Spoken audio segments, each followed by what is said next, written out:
It happened in a place that didn't feel like mine anymore. A house I picked paint for, filled with furniture I used to love. In a city that started to blur into routine. It started on a Tuesday. I stayed late at work, but not for work. His name was Jordan. He wasn't someone you'd expect. Not loud, not flashy, just observant. And it had been so long since I felt seen. We met at a quiet bar off Grand Avenue. Neutral ground, low lighting. I told myself it was just a drink. Just someone to talk to who didn't know me as a wife, a mother, a manager, just a woman. But talking turned into something else. Not in words, but in looks that lingered longer than they should. He touched my wrist once when I laughed, and the warmth stayed there like a bruise. The first time it happened, I told myself it wouldn't again. I remember the streetlights flickering as I drove home, palms still tingling from his grip on my waist. It wasn't planned. It never is. The guilt didn't show up right away. It came later. When my husband brought me coffee in bed the next morning. When my daughter asked me to braid her hair and I could barely look at her. It was like a crack under the surface. Hairline at first, but it spread. Jordan didn't text much. When he did, it was never sleazy. Thinking about you today. That look in your eyes when you smiled stuck with me. He made it feel less like sin, more like salvation. And that scared me more than anything. We met again, and then I stopped counting. It wasn't the sex, though that was part of it. It was the way I felt in his presence, unfolded, like I could breathe for the first time in years. How? Like someone had opened a window in a room I didn't know was suffocating me. I tried to stop. Once, I went a whole 2 weeks ignoring his messages. Went to church with my family. Read self-help books. Made a list of reasons to stay, reasons to try. But then I saw him at the grocery store. A coincidence, maybe. Or fate. She just looked at me and said, "You look tired pretending," and I broke. Again, my husband, Aaron, noticed eventually, not all at once, but he started folding laundry without being asked. Remembered how I liked my tea sat next to me instead of across. And for a second I thought, maybe this can be salvaged. Maybe love just needs more tending. But love isn't always the problem. Sometimes it's silence. Sometimes it's years of pushing things under the rug until the floorboards swell and crack, he asked one night. Is there someone else? I didn't answer right away. I looked down at my hands, the ones that held 2 worlds together. Then I lied, because I couldn't destroy him with the truth. Not yet, but he knew. You don't need proof when the absence speaks louder than presence. He didn't yell. He just looked at me like he was watching a movie he already knew the ending to. We became ghosts, living in the same house, breathing the same air, but not touching it together. Jordan stopped texting. Maybe he sensed it. Maybe he knew he was the symptom, not the disease. I never chased him. I was too busy chasing the version of myself I'd lost years ago. I stared at myself in the mirror one morning, hair tied, lip cracked, eyes dull. I didn't see a cheater. I saw a woman unraveling, not just because of the affair, but because of the years before it. The ones filled with quiet dinners, forced smiles, unanswered. Are you okay? We didn't get divorced. Not right away. We just stopped being. Our daughter asked one night, "Why don't you laugh with Daddy anymore?" And I couldn't answer. How do you explain to a child that love doesn't always mean closeness? That sometimes you can care and still feel completely alone? Now I sit in a different apartment, different city. The silence here is mine, not shared. It's lonelier but lighter. Jordan never came back, and maybe that's for the best. He wasn't the answer. He was the mirror. The truth is, I didn't fall for him. I fell into myself, into the cracks I spent years ignoring, and now I'm just trying to piece her together again, one day at a time. No script, no excuses, just me. I thought I was finished with that chapter, done with the self-dismantling, done with wondering what could have been different if I'd just chosen better. But healing is rarely linear. It circles back when you least expect it, and sometimes the ghosts show up in broad daylight. It was a Sunday, and the kind of gray, quiet day where the world feels padded in fog. I was buying almond milk and toothpaste. I wasn't wearing makeup. Didn't brush my hair that morning. Didn't think I needed to be anyone. Then I turned the corner of aisle 6, and there he was. Aaron, holding a basket, wearing a hoodie I'd folded 100 times. Looking like a memory I hadn't touched in months. Our eyes met. and it felt like someone had grabbed the inside of my ribs and squeezed. He smiled first, soft, polite, like you do when you bump into an old coworker, not someone you once promised forever to. Hey, he said, voice cautious, like the wrong tone might reopen something we'd both worked hard to seal shut. Hi, I said. My voice cracked a little, not from sadness, from the weight of recognition. He was real again, not just a memory stitched into guilt. How have you been? Such a simple question, such an impossible answer. I'm okay, I said, and it wasn't a lie. Not the full truth either, but enough. We stood there like strangers who'd once been intimate.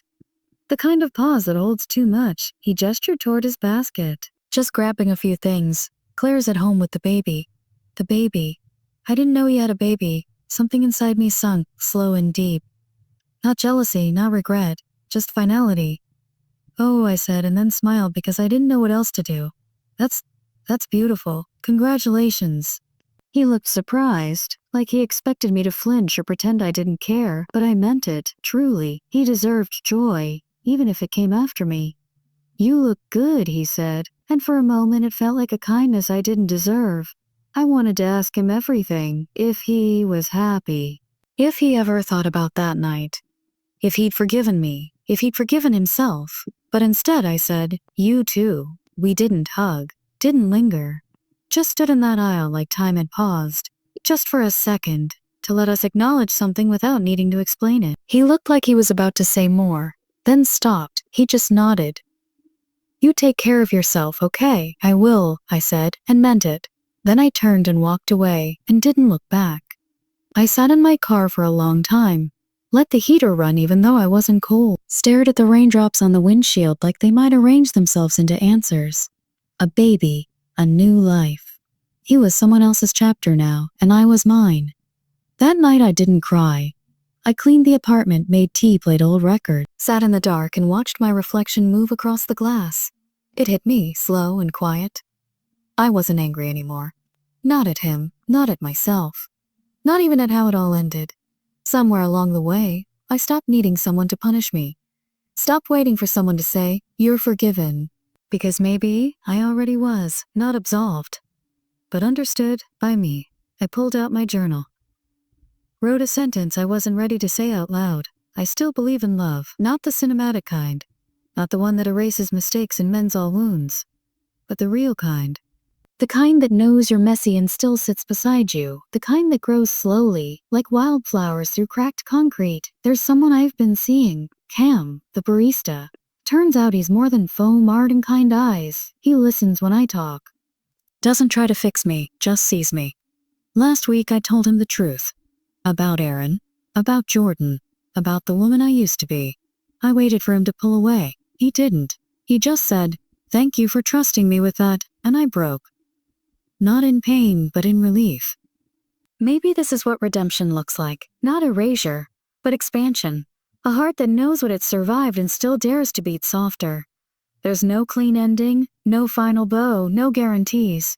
Just one woman, still healing, still honest, still here. And for the first time in a long time, that's enough. It's been 8 months since I left, since the walls of our shared home closed behind me for the last time. I thought time would soften it. The memory, the ache, the weight of what I did. But some mistakes don't dissolve, they settle. In your skin, in your bones, in the quiet pauses between good days. The truth?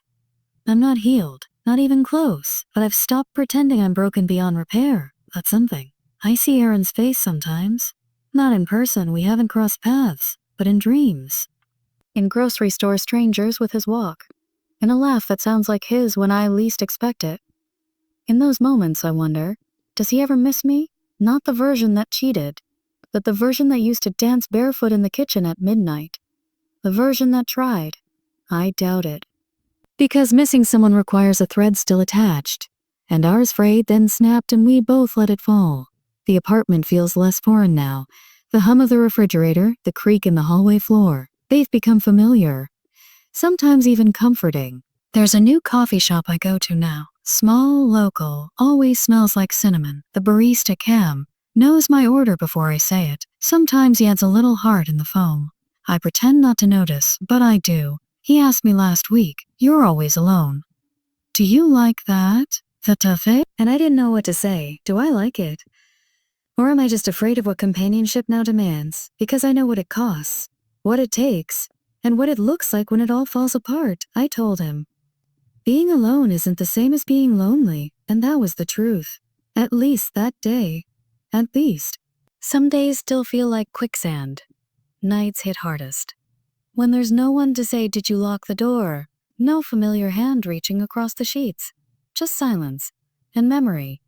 I got a message from Jordan, out of nowhere. Just 3 words. "Do you regret?" And for an entire hour, I stared at the blinking cursor, because how do you answer that? I regret what it cost, the quiet destruction, the damage to someone who didn't see it coming.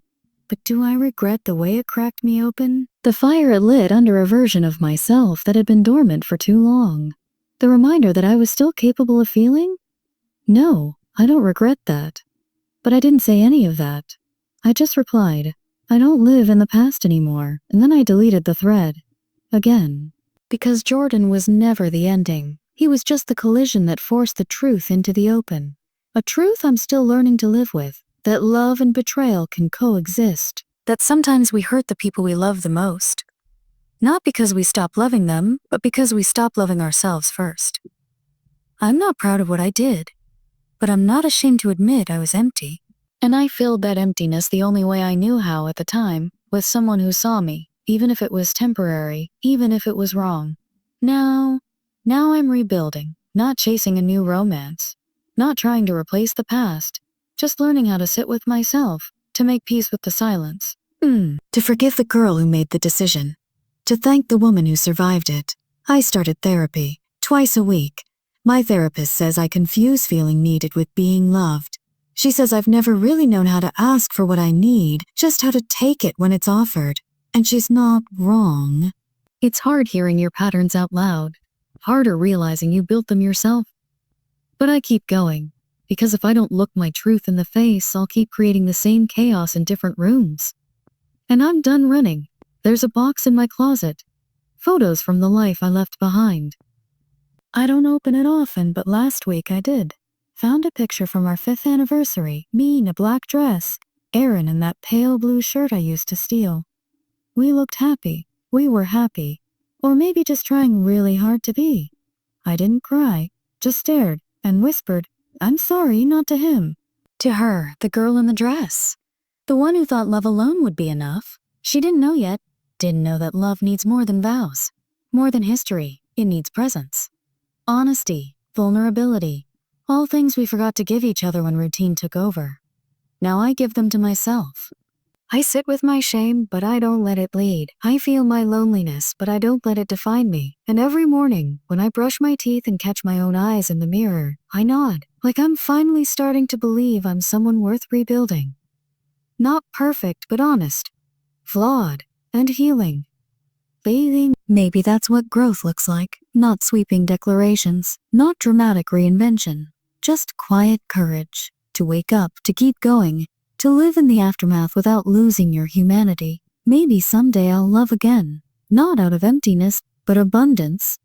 Not because I need someone to see me, but because I finally see myself. Some mornings, I still wake up expecting the weight of a lie to be waiting for me, but it's not there anymore. Just quiet. Not peace, not yet. But the kind of silence that follows after a storm, when everything is broken, but the wind has finally stopped screaming. Aaron didn't call. Didn't fight for me. Didn't beg. He just let me go. Like it was easier than holding on to something already gone. And maybe it was. It's strange. I thought I'd feel freer. I told myself that walking away would be like removing a tight dress at the end of a long night. Relief. Release. But freedom isn't light when it's soaked in consequence. There are days I replay everything, not just the affair, but the years before it. The nights I sat on the kitchen floor crying over a sink full of dishes because I felt invisible. The way he'd kiss my forehead and never my mouth. The sex that felt more like sleepwalking than connection. The way I stopped asking for what I needed because I already knew the answer. Sometimes I wonder, did I cheat first? Not with my body, but with silence. With the way I started smiling at strangers more easily than my husband. With the way I started rehearsing honesty and replacing it with politeness. That's the kind of betrayal no one talks about, the one that happens in small silent surrenders, before a bed is ever shared with someone else. Jordan, I haven't seen him. He doesn't text anymore. And I don't check. Because I know now he didn't break me. He didn't save me either. He just held a mirror up to the version of myself I was too afraid to face. The one who wanted more, who ached for attention, who burned quietly for years, waiting for someone to say, I see you. But now, in this small apartment in Portland, Oregon, with secondhand furniture and a dent in the fridge door, I've started seeing her myself. She's still a mess, still learning how to exist without performance, still battling the echoes of what she did and what it cost. But she's real. I went on a date last Friday, first one in almost a year. His name was Theo, kind smile, eyes that didn't scan me like a checklist. We talked about books. He didn't ask about my past and I didn't offer it, not because I was hiding but because I wanted something clean, not a confession. Just presence. Held the door open without making it feel like a gesture. And when he asked to see me again, I said yes. Not because I felt sparks, but because I didn't feel panic.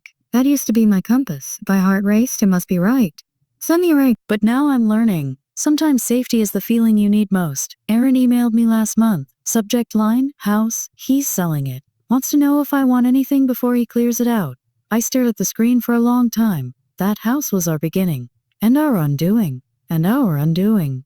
A space that held every version of us, from laughing over takeout on moving day to the night I came home smelling like someone else. I replied simply, keep whatever you need. I already took everything that mattered with me and left everything that didn't. He never wrote back. I think that's the hardest part. Not the affair, not the ending, but the quiet between two people who used to know each other's coffee orders, now speaking like strangers. But maybe that's what healing is. Not fixing what was broken, but learning how to live in the ruins without trying to rebuild them. Some nights I still remember Jordan, the way he made me feel. Not the touches, but the awakening. The unfiltered hunger, the sudden pulse of aliveness.